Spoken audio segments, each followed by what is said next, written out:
Bueno, el mensaje que yo tengo hoy, estuve luchando para traerlo y predicarlo. De hecho, empecé otro mensaje y después que lo llevaba, regresé a este que lo había iniciado, tenía el concepto.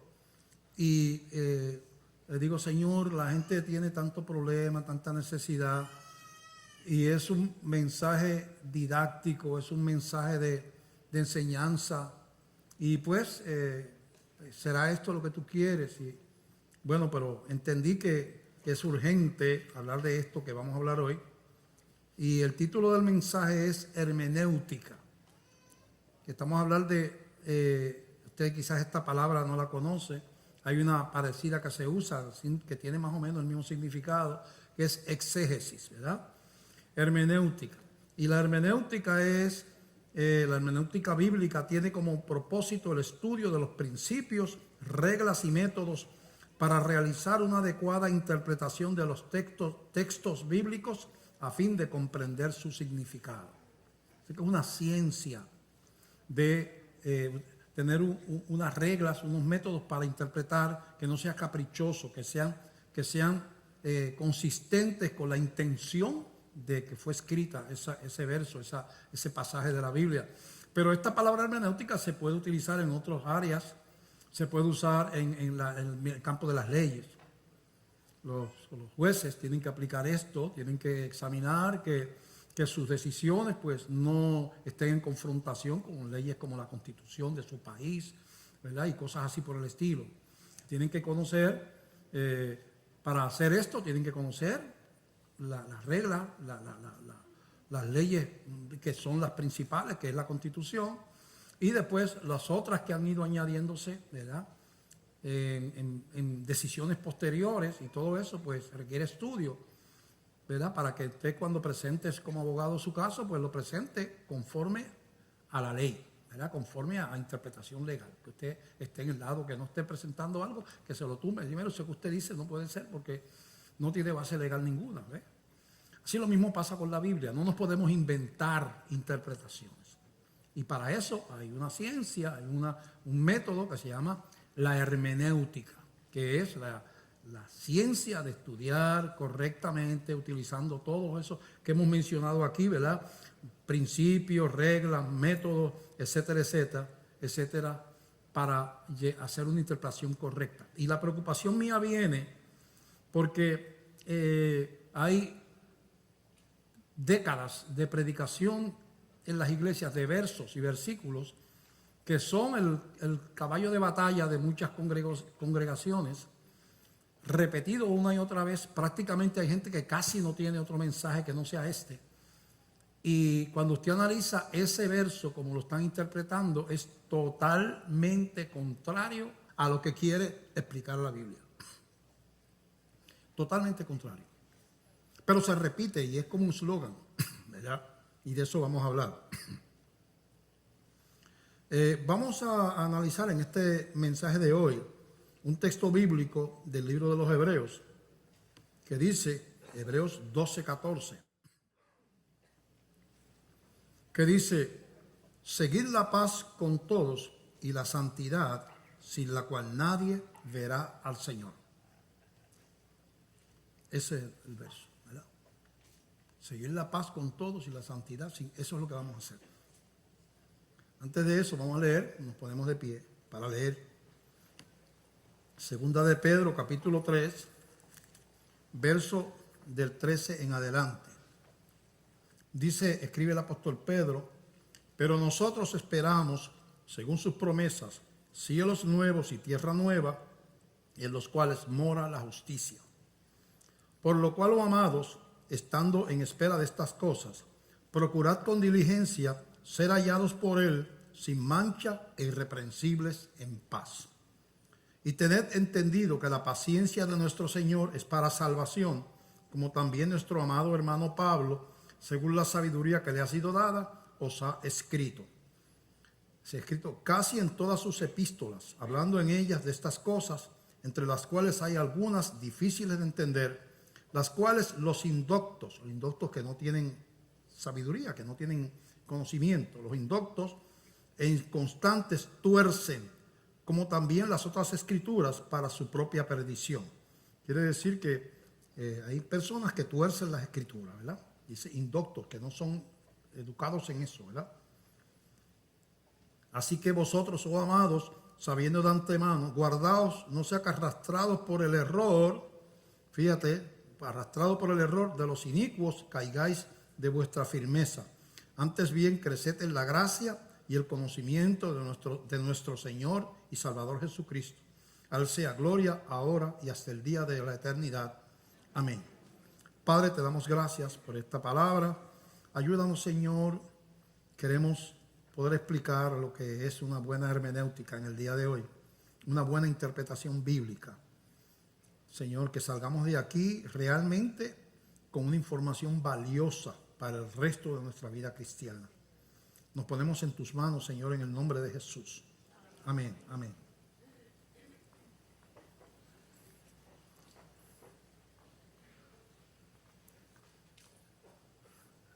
Es bien importante entender que la Biblia fue escrita en dos épocas diferentes, con dos connotaciones totalmente diferentes. Son dos pactos.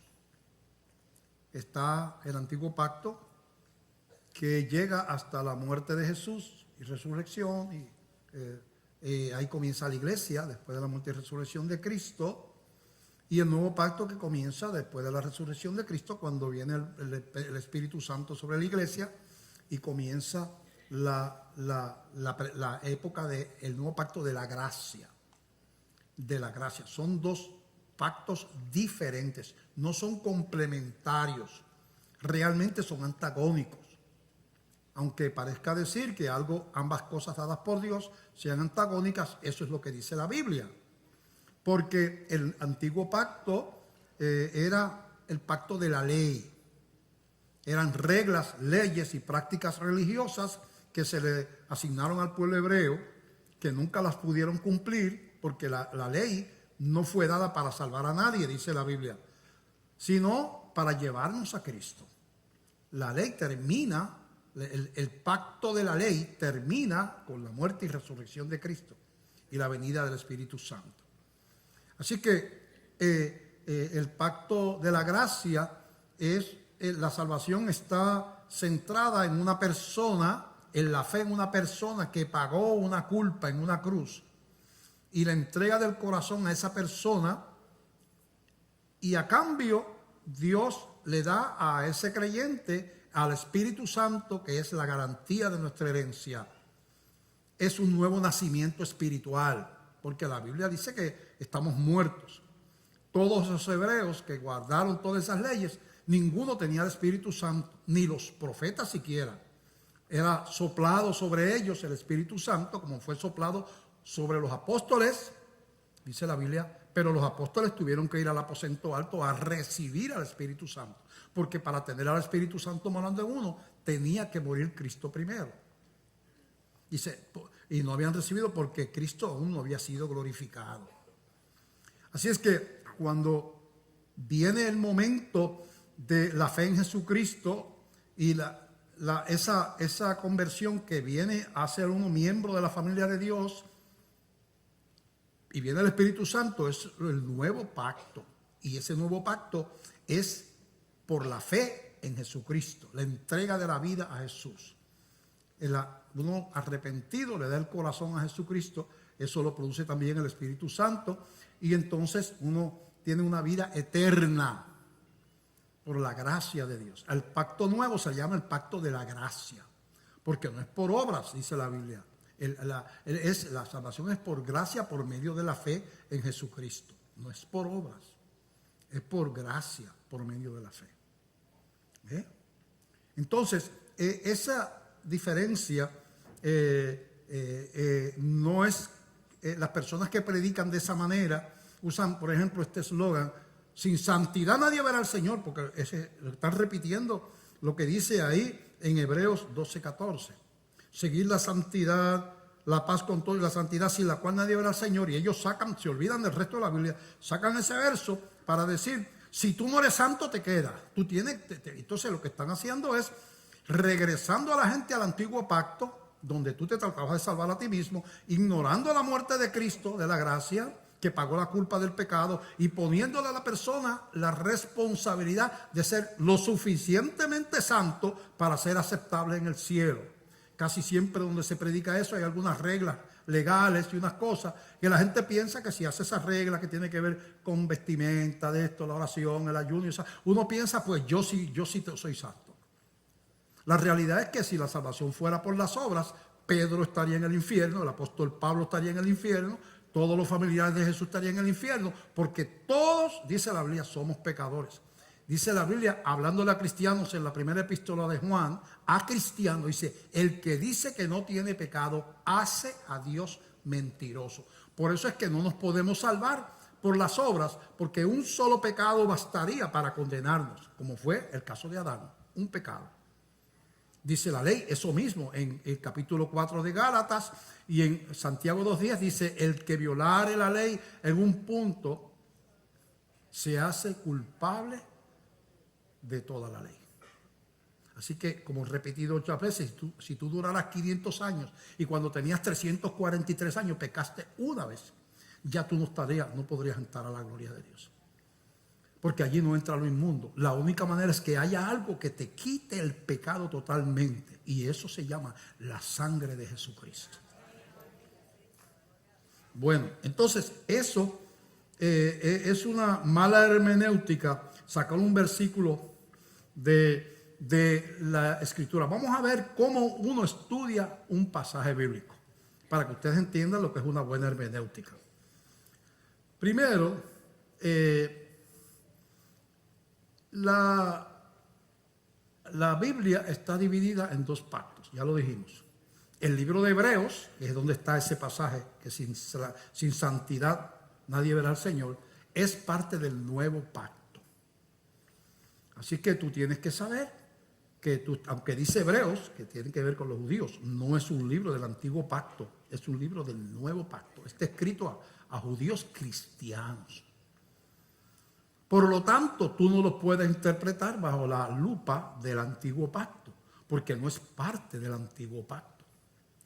Tú no puedes sacar ese libro o un pasaje de ese libro y explicarlo basado en los principios del antiguo pacto, que era por obras, por la ley. Porque al tú hacer eso, tú estás derribando el nuevo pacto completo. Es como si Cristo no hubiera muerto. Estás volviendo a los principios antiguos de que la salvación es por obras, por guardar la ley. Que de hecho nadie se pudo salvar de esa manera, porque dice la Biblia que la ley no fue dada para salvar, sino para llevarnos a Cristo. Es para probarnos que no podemos vivir perfectamente. La ley no es mala, pero me retrata, no me puede salvar, porque lo que hace es que me condena. La Biblia le llama esclavitud a la ley, porque me condena. La ley prueba que Dios tiene razón cuando dice que todos los seres humanos son pecadores. La ley dice, entonces cuando uno es sincero, dice, verdad, yo no soy perfecto, yo tengo, ¿verdad? Aún el mejor cristiano tiene que reconocer que hasta un pensamiento, un coraje, cualquier cosa de ese es pecado. Una envidia, un celo, una codicia, una mirada, o sea, cualquier cosa es pecado. Entonces, en este cuerpo y en esta carne, pretender salvarse con ropa y con costumbres religiosas es totalmente inútil. Estás perdiendo el tiempo. La salvación o es por gracia o no es. Porque requiere una perfección que tú no tienes. Lo primero es que el libro de los Hebreos es parte del nuevo pacto, que es el pacto de la gracia. Que por todos esos libros de Hechos en adelante, todas las epístolas señalan que la salvación es por la fe en una persona que pagó la culpa nuestra. Es un acto de justificación, no de ser justos. Hay una diferencia entre ser justo y ser justificado. Una persona justa es una persona que no tiene pecado. Dios es perfecto, habla de perfección. O vamos a palabra perfeccionado. Una persona justa es una persona perfecta en el sentido literal, ¿verdad? Interpretado. Una persona justificada es que es declarado justo. Porque es declarado justo por la sangre de Cristo que nos limpia de todo pecado. Usted, como cuando se convierte, usted es declarado miembro de la familia justo, miembro de la familia de Dios. Y espiritualmente usted es perfecto, aunque en su carne pueda fallar. Pero usted ya está sentado en lugares celestiales con Cristo, aunque no se ha muerto todavía, como dice la Biblia. Porque usted ha sido lavado, limpiado. Usted tiene un nombre, usted es miembro de la familia de Dios. Y ahí usted entonces trata de agradar a Dios, que es la meta, ¿verdad? Y si falla, le confiesa los pecados, siempre con esa ciudadanía, sin perder esa ciudadanía celestial.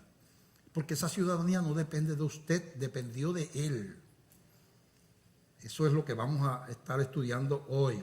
Así, lo primero es que cuando tú usas ese texto, seguir la paz con todo y la santidad, y dice, sin santidad nadie verá al Señor, tú estás diciendo, lo estás sacando del nuevo pacto, estás ignorando el nuevo pacto, estás ignorando un montón de epístolas y de versos, 100,000 versos que hablan de que la salvación es por gracia, que es por Cristo, que no se puede pagar, que la ley nos salva. Estás ignorando 1000 versos para escoger uno y quedarte con ese.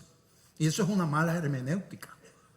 Estás interpretándolo, otra interpretación errónea, como si ese verso estuviera en el antiguo pacto de la ley y tú lo estás sacando de aquí, interpretándolo como si no hubiera una justificación por la fe y por la gracia, y poniéndole a las personas la carga de salvarse por ellos mismos. Eso es lo que hace ese verso. Sin santidad nadie verá al Señor. En otras palabras, si tú no eres lo suficiente santo, te quedas. Entonces uno empieza a preguntarse cuando tú eres sincero, ¿y qué es ser suficientemente santo? Entonces, pues ahí tienen unos modelos, casi siempre en estas iglesias, que gente que viste de cierta manera, que se maquilla de cierta manera, que anda de cierta manera, que ora, que ayuna, y dice, es como la hermana Lola. Pues yo voy a ser como la hermana Lola. Y yo me voy a vestir como la hermana Lola, y yo me voy a maquillar como la hermana, o no me voy a maquillar, yo voy a usar esta ropa, yo voy a usar esta de esto, yo voy a orar mucho, voy a ayunar, y entonces yo también me voy. Porque es un modelo humano. Pues esa hermana Lola, que ora, que ayuna y que vista como vista, es pecadora también. Y si no fuera por Cristo, iba de cabeza para el infierno. No solamente ella, si el apóstol Pablo y el apóstol Pedro no fuera por la gracia de Dios, estuvieran quemándose en el infierno, aún después de ser apóstoles. Porque nadie se puede salvar por su propia justicia. Eso es lo que enseña la Biblia. Eso es lo que enseña la Biblia. Así que cuando tú sacas ese verso del contexto del nuevo pacto y los empiezas a explicar como si fuera del antiguo pacto, ya tú te estás olvidando de todos los libros del nuevo pacto. Estás brincando por encima de todos esos libros. Segundo, ese libro está dirigido a los hebreos. Realmente en el tiempo que fue escrito, tú tienes una buena hermenéutica, tú tienes que tener un contexto histórico también. En el tiempo que fue escrito fue dirigido a una gente de una nación, hebreos cristianos. Para un romano, un griego, un egipcio, cualquiera que fuera, esa epístola no tiene sentido, era una locura, porque hablaba de cosas que solamente los hebreos conocían, como pasar por el Mar Rojo, en la Pascua, los sacrificios de animales, el sacerdocio hebreo, el desierto, el Sinaí, cosas que habla ahí, de diferentes lugares, que para una persona que no era hebreo, dice, yo no sé qué me están hablando aquí, porque esa historia era conocida y narrada por generaciones, porque se tenían que aprender el Antiguo Testamento en la sinagoga, los hebreos sabían de qué hablaba el libro de los hebreos, pero los demás no. Así que esta carta tenía un propósito. ¿Cuál era el propósito? ¿Por qué se escribe el libro de los hebreos? Porque los hebreos cristianos estaban causando problemas en las iglesias cristianas.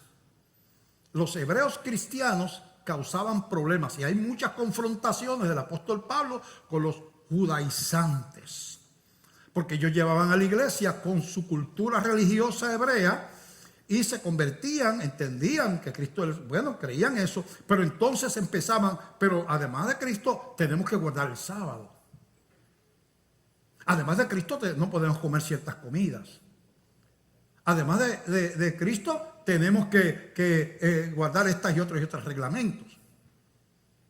¿Bien? Entonces empezaban a añadir lo que ellos traían de su cultura. Entonces Pablo tenía que ir a las congregaciones. Mire, es por gracia, no tenemos que volver. En el Antiguo Testamento da unas comidas que son inmundas. En el Nuevo Testamento dice que todo es santificado por la oración. Porque es una relación espiritual. Ya no son rituales. En el Antiguo Testamento dice que hay que guardar el sábado, el día de reposo. En el Nuevo Testamento dice que un día es igual a todos los días. Que el que guarda el primer día está bien, el que guarda el sábado está bien, el que guarda el domingo está bien. Porque ya no es una relación legalista, ahora es espiritual. En el Antiguo Testamento había que adorar en el templo hebreo.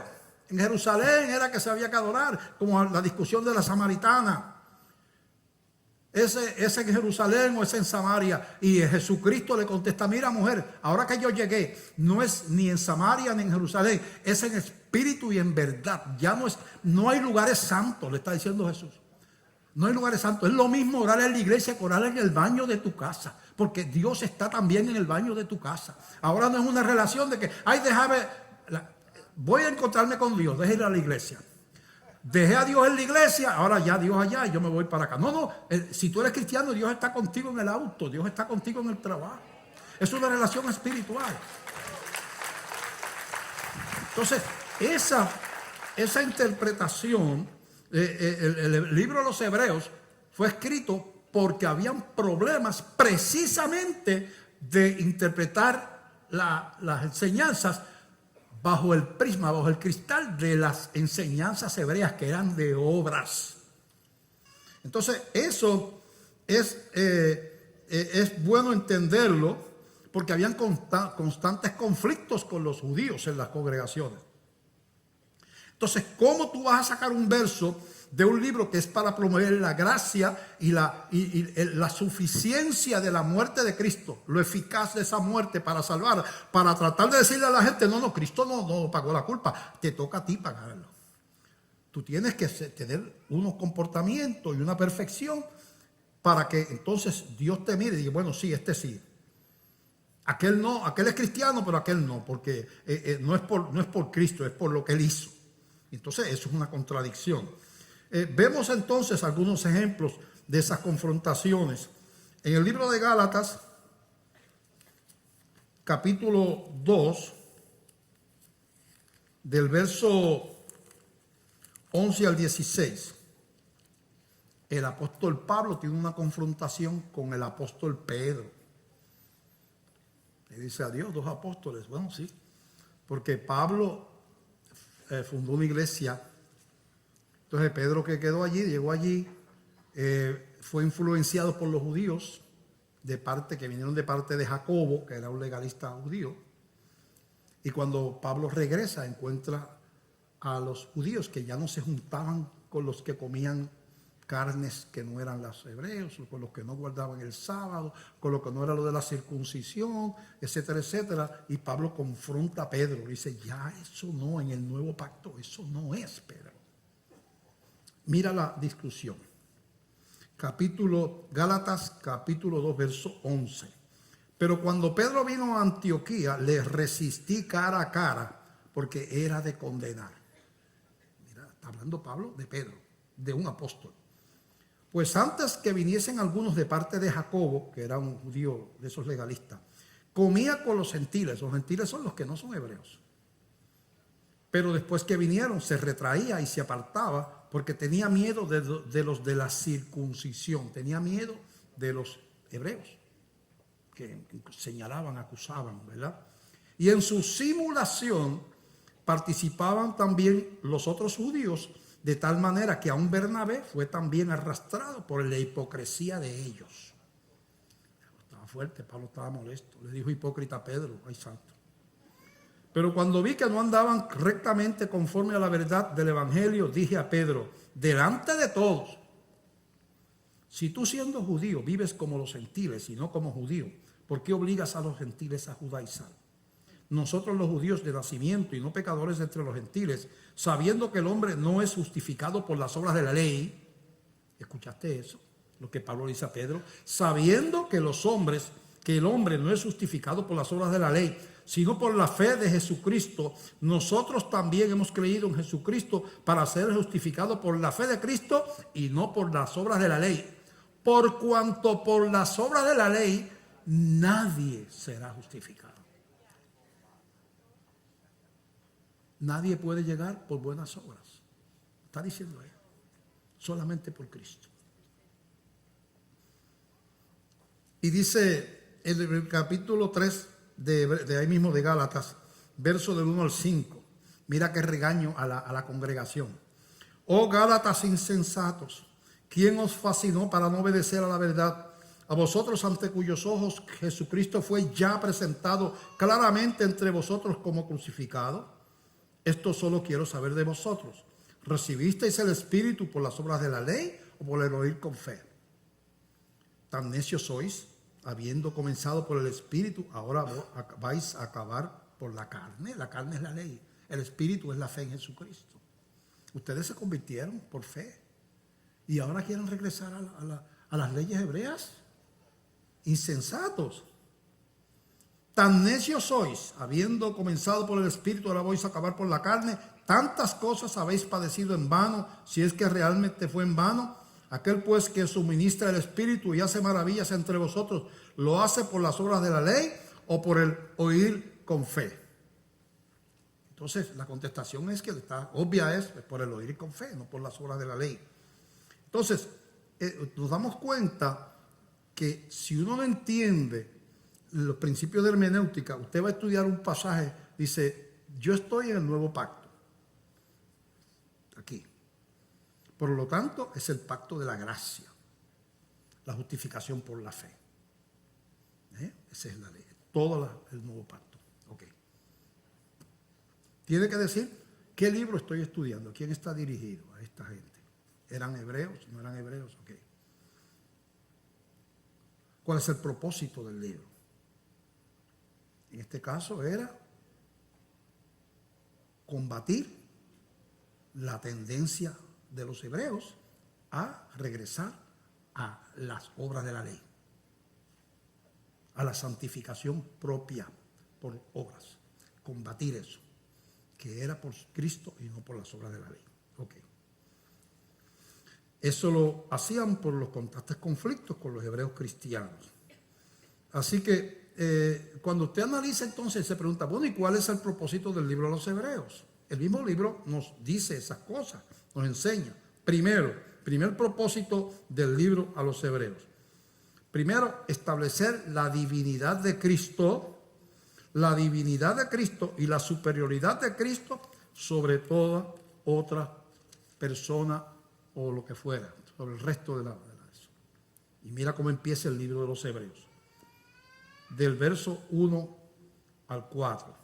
Así empieza. Dios, habiendo hablado muchas veces y de muchas maneras en otro tiempo a los padres por los profetas, hablando del antiguo pacto, en estos últimos días nos ha hablado por el Hijo, a quien constituyó heredero de todo y por quien asimismo hizo el universo. Sin tapabocas. O sea, los profetas eran humanos. Todo eso que escribieron en el antiguo pacto, pero ahora estamos hablando de Dios.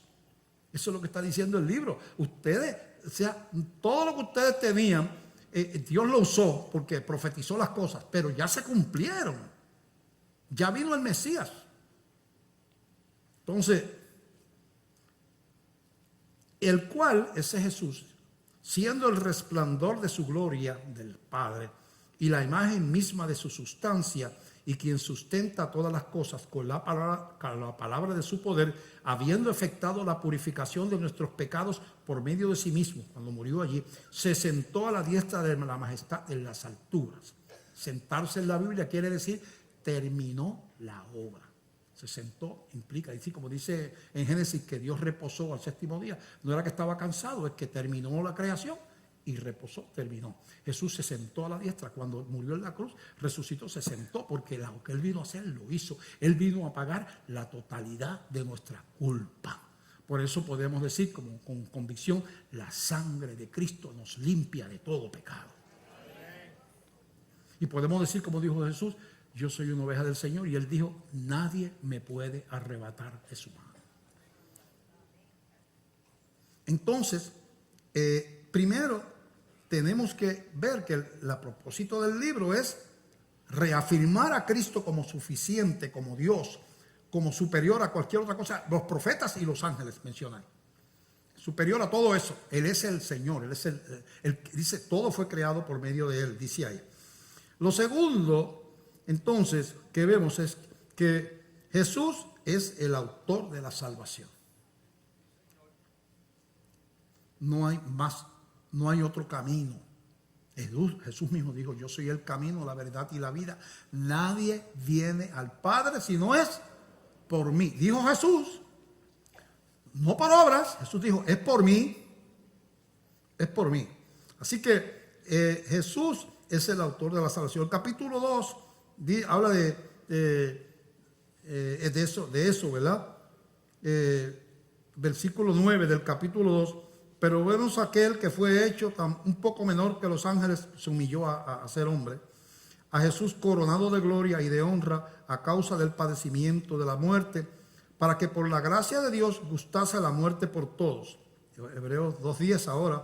Porque convenía a aquel por cuya causa son todas las cosas y por quien todas las cosas subsisten, que habiendo de llevar muchos hijos a la gloria, perfeccionase por aflicciones al autor de salvación de ellos. Porque el que santifica y los que son santificados de uno son todos, por lo cual no se avergüenza de llamarlos hermanos. Cuando tú tú le entregas la vida a Cristo, tú eres miembro de la familia de Dios. Esa doctrina se llama la adopción. Tú no eres recibido como un redimido que no va a ir al infierno. Eso es verdad. Pero es mucho más que eso. Es coheredero, miembros. Dice que Él no se avergüenza de llamar a esos redimidos hermanos. Somos hermanos. Él es nuestro hermano mayor, Jesucristo. Somos miembros de la familia, somos adoptados en la familia. Y cuando su hijo, si usted es un padre normal, comete algo, un error, hace algo indebido, usted no lo mata ni lo desecha. Los padres normales no hacemos eso, sino que usted lo corrige, pero sigue siendo su hijo. Lo que la Biblia enseña es que si usted es hijo de Dios, nadie lo puede arrebatar de la mano de Dios. Eso lo dijo Jesús.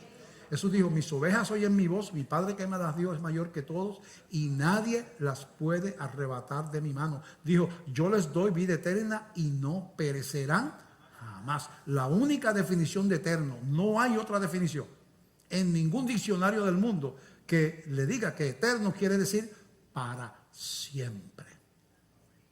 Si Jesús dice que me da vida eterna y me la quita, Jesús miente, porque no era eterna la vida que me dio. Entonces, él me tendría que, yo decir, ¿cómo es posible que Dios mienta? Porque me dijo que era vida eterna y ahora me la quitó.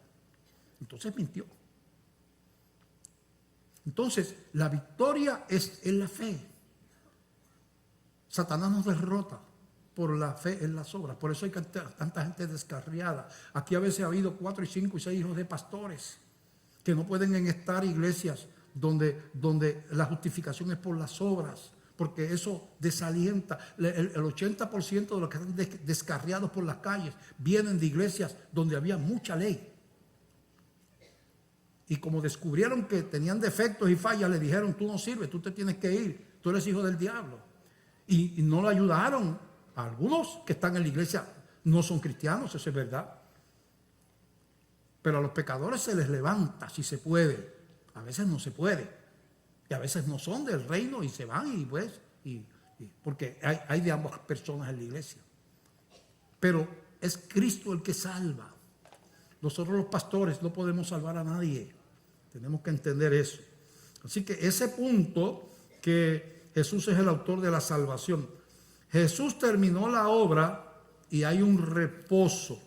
Cuando algo termina, cuando ese se sentó, implica que ya no hay que seguir haciendo más nada, que el precio, lo que se iba a pagar, se pagó completo, ¿verdad? Y en el capítulo 4 habla de eso, de que hay un reposo, ¿verdad? Dice así, dice el capítulo 4:6, por lo tanto, puesto que falta que algunos entren en el reposo, y aquellos a quienes primero se les anunció la buena nueva no entraron por causa de desobediencia, está hablando de los hebreos, otra vez determina un día, hoy, diciendo, está hablando de cuando no entraron a Canaán por desobediencia, hoy hay otro día, hoy, ¿verdad? Determina un día hoy, diciendo, después de tanto tiempo, por medio de David, como se dijo, si os oyereis su voz, no endurezcáis vuestros corazones, porque si Josué les hubiera dado el reposo, no habría después de otro día, no hablaría de otro día. Por tanto, queda un reposo para el pueblo de Dios. Porque el que ha entrado en su reposo también ha reposado de sus obras, como Dios de las suyas. O sea que tú tienes que entrar en un reposo, tú tienes que decir, yo soy de Cristo. Esa parte de mi vida ya está resuelta. Tengo unos problemas, tengo unos defectos, tengo que bregar con eso. A Dios abomina el pecado. Si tengo algo, pues, pero yo tengo ya un reposo, ya Dios terminó lo que tenía que hacer. ¿Ve? Procuremos pues entrar en aquel reposo para que ninguno caiga en semejante ejemplo de desobediencia, porque la palabra de Dios es viva y eficaz y más cortante, etcétera, etcétera. Sigue hablando ahí, ¿verdad? Y capítulo 14, verso 14, de ese capítulo 4 de Hebreos, 14. Por tanto, teniendo un gran sumo sacerdote que traspasó los cielos, Jesús el Hijo de Dios, retengamos nuestra profesión. No te salgas, no te desalientes, porque tú sacerdote, y tú te convertiste, es el Hijo de Dios. Porque no tenemos un sumo sacerdote que no pueda compadecerse de nuestras debilidades, sino uno que fue tentado en todo según nuestra semejanza, pero sin pecado. Acerquémonos pues confiadamente al trono de la gracia, no el de la ley, para alcanzar misericordia y hallar gracia para el oportuno socorro. Cuando yo entiendo la gracia, yo, si fallo en algo, recorro a los pies del Señor, porque yo digo, Él no le agrada lo que yo hice, pero yo soy su hijo. Y yo no debo vivir de esta manera. Esto que yo hice está mal. Pero Él me dijo que si yo confieso mis pecados, Él es fiel y justo para perdonarme, limpiarme de toda maldad, hablándole a cristianos. Entonces yo, si voy a administrar bien la gracia, yo en la confesión de pecados es parte de la vida cotidiana del cristiano. Porque hay una relación de padre a hijo. Un padre que no me va a dejar. Entonces hay que entender eso, porque si no, ¿qué hago? Me voy. Digo, yo no sirvo para esto. Y si voy a una iglesia que me dicen, si no haces esto y esto y esto, es que tú te vas para el infierno, tú no tienes santidad. Pues yo digo, pues si yo no puedo vivir de esa manera, yo traté, pero no pude, pues me voy para el mundo a ver. La ley desalienta. No añade a nadie, solamente desalienta. Entonces hay que entender ese propósito. Jesús es el autor de la salvación, Jesús terminó la obra, hay un reposo para el pueblo de Dios. Jesús, en nuestro sumo sacerdote, nos salvó con un solo y suficiente sacrificio. Capítulo 5, ¿verdad? Y dice aquí, capítulo 5, verso 6, como también dice en otro lugar, tú eres el sacerdote para siempre, hablando de Jesús, según el orden de Melquisedec, y Cristo en los días de su carne, ofreciendo ruegos y súplicas con gran clamor y lágrimas al que le podía librar de la muerte, fue oído a causa de temor reverente. Y aunque era hijo, por lo que padeció, aprendió la obediencia. Y habiendo sido perfeccionado, vino a ser autor de eterna salvación para todos los que le obedecen. Y fue declarado por Dios sumo sacerdote, según el orden de Melquisedec. Entonces, habla de ese Cristo es sumo sacerdote de la iglesia, ¿verdad? El nuevo pacto termina con el antiguo pacto. Hebreos 8, del 8 al 13. Dice, porque reprendiéndolos dice, he aquí vienen días, dice el Señor, en que estableceré con la casa de Israel y de casa de Judá un nuevo pacto. Va a comparar el pacto nuevo de la gracia con el antiguo pacto. Dice que hay una profecía de que venía el nuevo pacto, ¿verdad? Eso es lo que está diciendo. No como el pacto que hice con sus padres. Ahora está hablando del pacto antiguo. El día que los tomé de la mano para sacarlos de la tierra de Egipto. No como ese pacto, porque ellos no permanecieron en mi pacto y yo me desentendí de ellos, dice el Señor. Aquel pacto era condicional. no cumplieron y yo los dejé. Me olvidé de ellos. Y viene a comparar con el nuevo pacto. Por lo cual este es el pacto que haré con la casa de Israel. Hablando del nuevo, ¿verdad? Después de aquellos días, dice el Señor, pondré mis leyes en la mente de ellos y sobre su corazón las escribiré. Y seré a ellos por Dios y ellos me serán a mí por pueblo.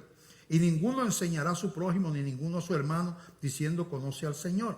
Porque todos me conocerán desde el menor hasta el mayor de ellos. Porque seré propicio a sus injusticias.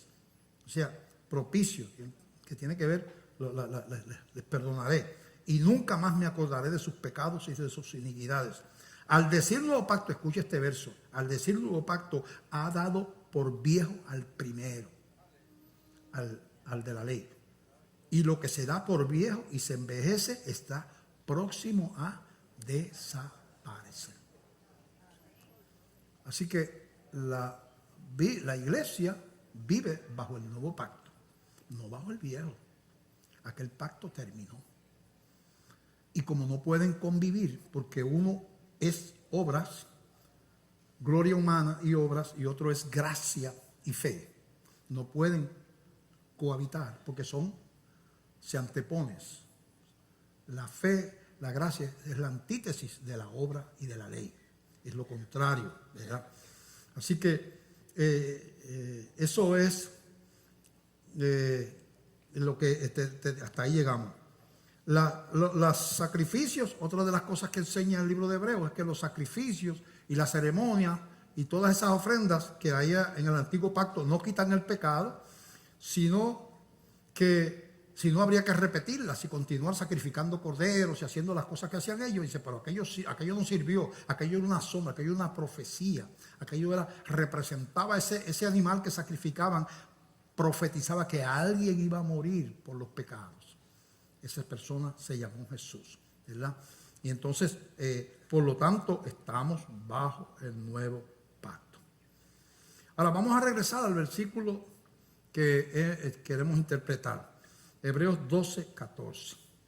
Y dice así: seguir la paz con todos y la santidad sin la cual nadie verá al Señor. Está ahí, ese verso dice lo que dice. Pero ¿de qué está hablando? La manera en que lo predican es que está hablando de que tú haces unas cosas para ganarte el cielo, ¿verdad? Que tienes que hacer, dejas de hacer esto, haces aquello otro, tienes una vida de oración, haces ayunas, yo no sé qué, lo que sea. En diferentes iglesias le ponen diferentes cosas, ¿verdad? Entonces, así que se predica y se le dice a la gente, sin santidad nadie verá al Señor, hermano. No se crea que usted se va a ir, hermano. A cristianos. Si usted no tiene santidad, se queda. Y todo el mundo asiente, porque como no tienen hermenéutica, no evalúan ese versículo por donde está escrito en el libro de Hebreos, que precisamente lo que quiere probar es lo contrario, que es por gracia y no es por obra. No se dan cuenta que ese libro está en el nuevo pacto, donde es el pacto de la gracia y no de la ley. Y lo predican como si estuviéramos bajo la ley todavía. Así que su hermenéutica es muy pobre. Y por lo tanto, es de confusión para la gente, desaliento, quita la gracia y pone la ley como medio de salvación. Y eso trae mucha confusión al problema. Desconoce predicar así el problema de los hebreos tratando de reintroducir la ley en la iglesia. La razón del libro era precisamente lo que quiere quitar, es quitar aquello que quieren hacer los que dicen que sin santidad nadie verá al Señor. En otras palabras, era derrotar el pensamiento hebreo que se introducía en la iglesia de que la salvación es por obras. Ese es el propósito del libro de los Hebreos. Entonces tú estás usando un verso para predicarlo contrario al propósito del nuevo pacto, contrario al propósito de las enseñanzas del libro de los Hebreos. Y es una hermenéutica horrible. Ignora el resto del libro, ¿verdad? Vamos a ver ese mismo verso. Vamos a regresar a Hebreos capítulo 12, verso 14. ¿Verdad? Dice, seguir la paz con todo y la santidad sin la cual nadie verá al Señor. ¿De qué está hablando ahí? Otra cosa es, tú no puedes sacar una conclusión sin leer el contexto. Porque en un lugar dice, haced amigos por las riquezas injustas para que después os reciban en las mansiones celestiales. Es una enseñanza que hay en los evangelios, tratando de decirle a los cristianos de que la gente que no es cristiana es lista para defender lo malo, y que a veces los cristianos, los hijos de Dios, somos como tímidos o inocentones, y que no somos audaces y astutos para defender lo bueno. Pero ese verso está ahí. Entonces tú puedes decir, el Señor está promoviendo que yo me haga riquezas injustas para hacerme de amigos. Eso lo dice. Tú tienes que ver el contexto. No es eso lo que quiere enseñar. Pero si tú lo sacas como están sacando quiere decir que yo me puedo ir a robar, a engañar, y con eso hago amigos. El dinero, yo compro los amigos y les pago la cerveza y esto, me lleno de amigos porque Dios lo dice en la Biblia.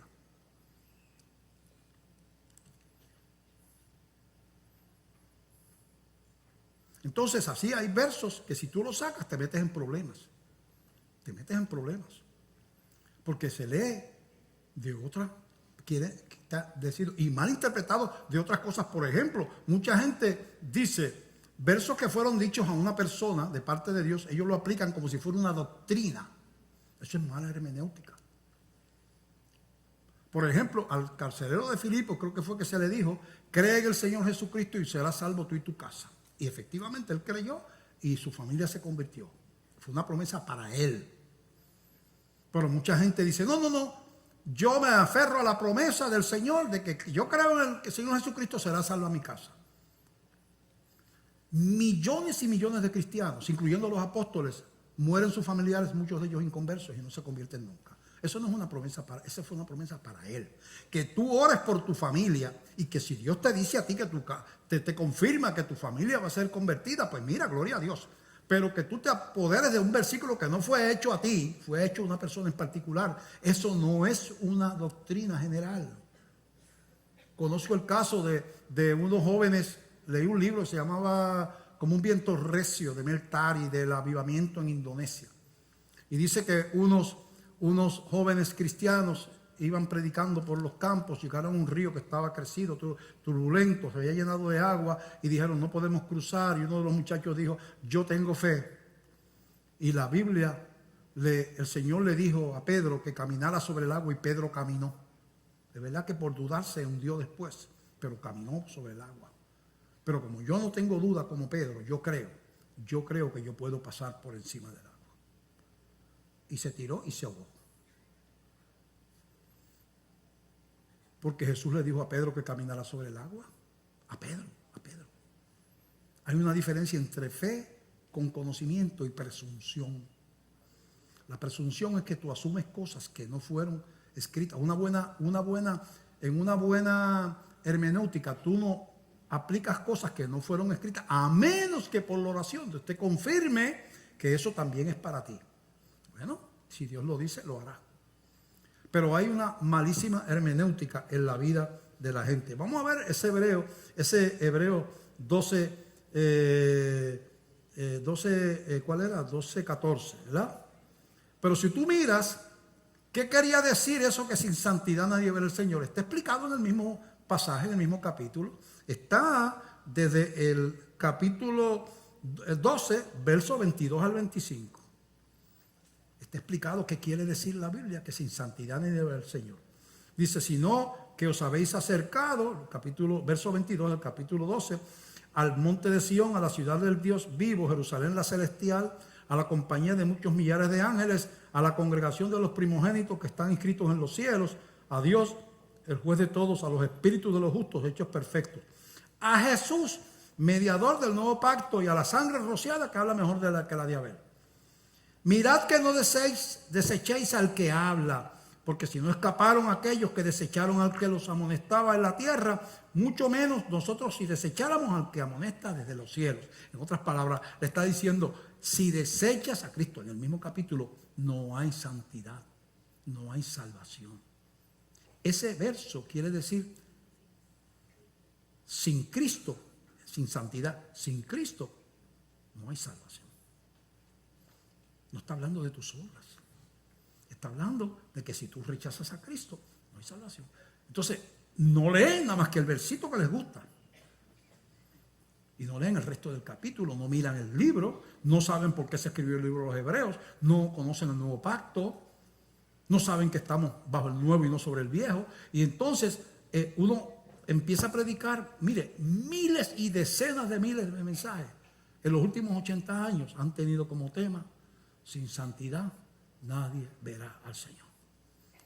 Y se ha parado una persona ahí a decirle a cristianos que si ellos no viven por la ley y por obediencia a leyes y reglamentos y a prácticas, se quedan haciendo inútil en esa predicación la muerte de Jesús y regresando a la gente a los principios del antiguo pacto.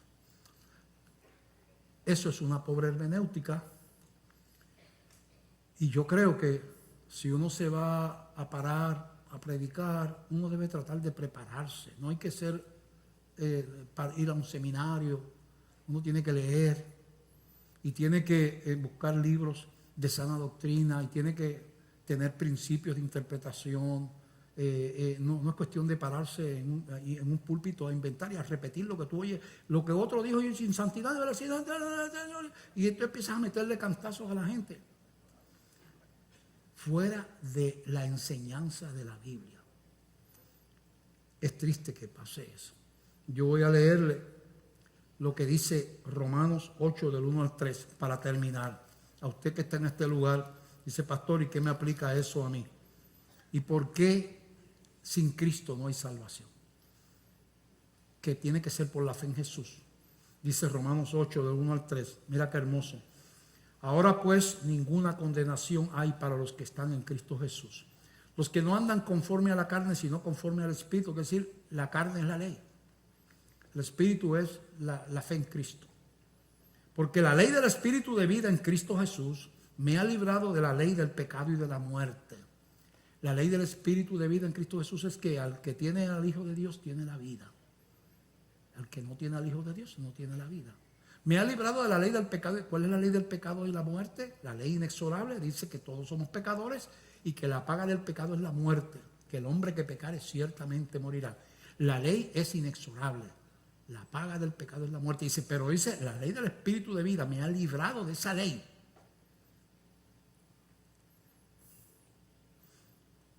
Porque lo que era imposible para la ley, ¿cómo era?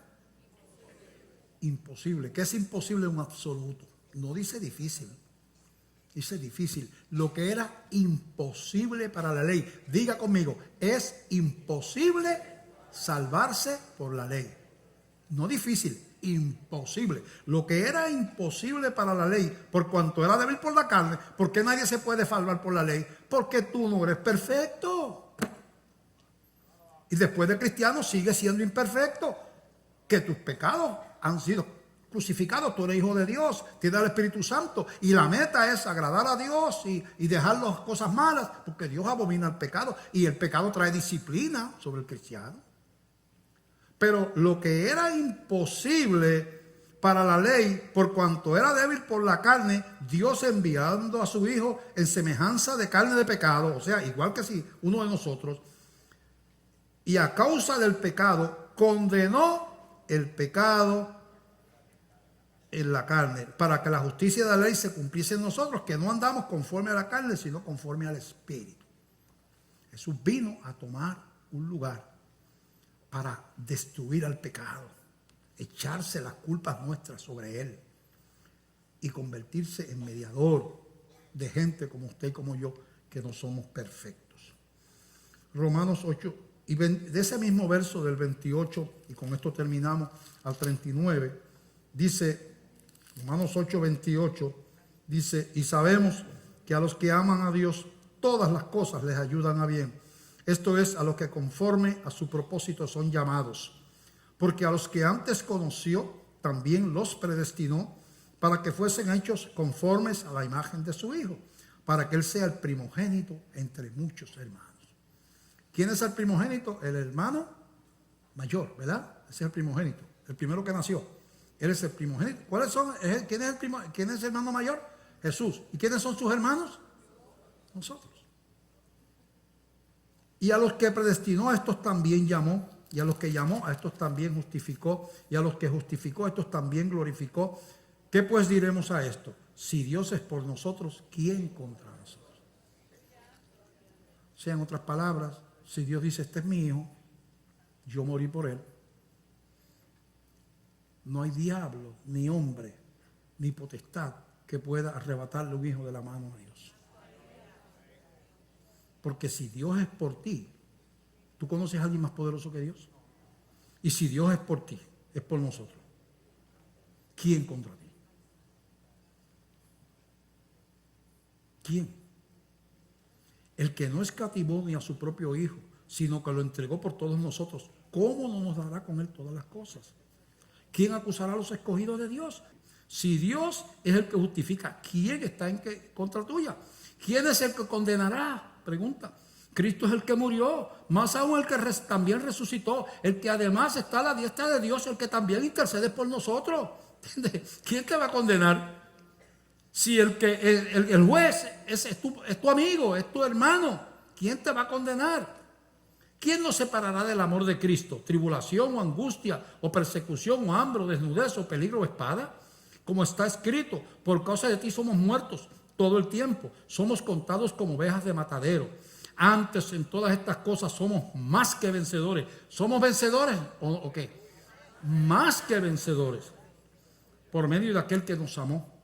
Por lo cual estoy seguro de que ni la muerte, ni la vida, ni ángeles, ni principados, ni potestades, ni lo alto, ni lo porvenir, ni lo porvenir, ni lo alto, ni lo profundo, ni ninguna otra cosa creada nos podrá separar del amor de Dios que es en Cristo Jesús, Señor nuestro. Gloria a Dios.